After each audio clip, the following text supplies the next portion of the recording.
There was once a land of wonder and tranquility, a land where all the happy squooshies roamed.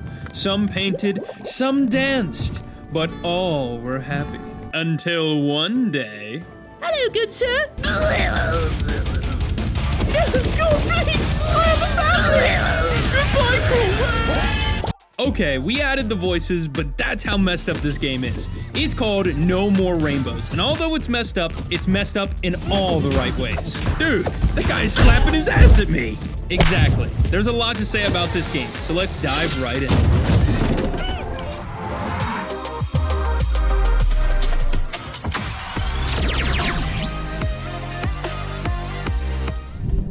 What's up, squad? This week we've been playing a game called No More Rainbows, and it's quite interesting, to say the least. Yeah, to say the least.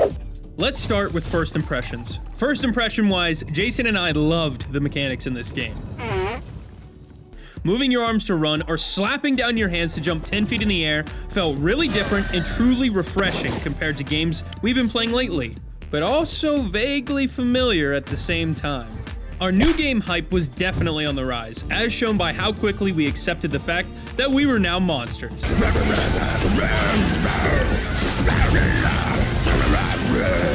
Another thing that stood out to us was the style. At first, the game had such a fun-loving, easygoing charm. There were piñatas, rainbows, and literal barrels of candy. It seemed almost like the perfect game to recommend to your 8-year-old niece. But about 30 seconds later, we realized maybe this isn't the ideal game for Susie to play just yet.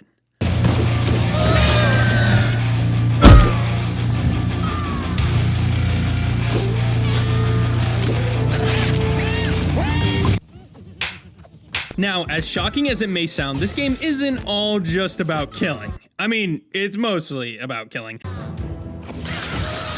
But another aspect of this game is about completing these really tough and obscure obstacle courses as fast as your triceps can physically manage. These courses come in a variety of different styles, as well as have a bunch of different obstacles for you to try to get through. There were bugs, blades, thorns, spikes, cannons, and there was even this guy who was a certified freak. Now, if you've been following the channel, you'd know that Jason and I end up facing against a lot of enemies. And ultimately, these enemies always end up gaining some kind of odd nickname. We have Gregory from Battle Talent, Woody from Crazy Kung Fu, and D's Nuts 555 from Breachers.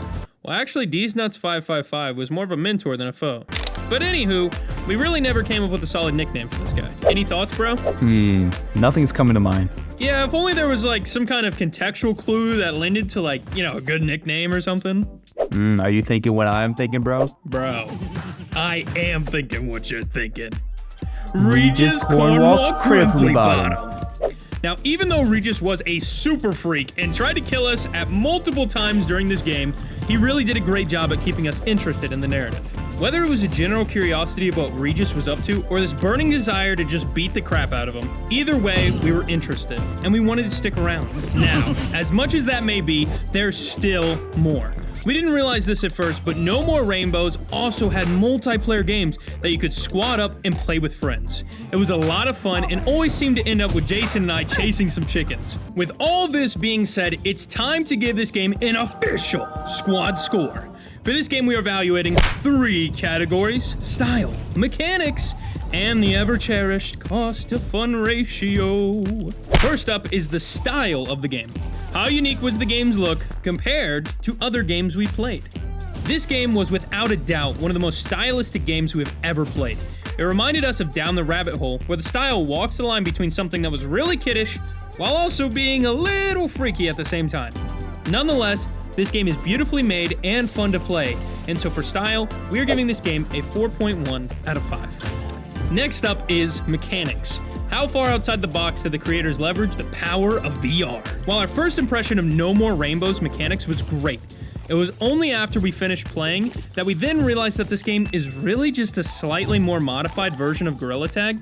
So for VR mechanics, we're giving this game a score of 3.7 out of 5. And of course, third is the ever-loved cost to fun ratio. For how much money you spent, how much fun did you get? At $20, this game is in the middle of the VR price range. But given the fact that this game has 4 different worlds, 10 to 12 levels each, plus minigames, challenges, and multiplayer, it's pretty hard to beat for a price tag of $20. So for the cost to fun ratio, we're giving this game a score of 3.9 out of 5. Now tallying up all the scores, the final squad score is 3.9. This means that while this game was a blast, Hubris still remains king of being the best VR game we have played yet. That said, if you're the person in the squad that likes to destroy and pillage everything in sight, we suggest you check out this game. Thanks everyone for joining us. If you enjoyed this video, please make sure to smack that subscribe button, hit that like button, and drop a comment down below for any games you want us to check out next. Until then, squad up.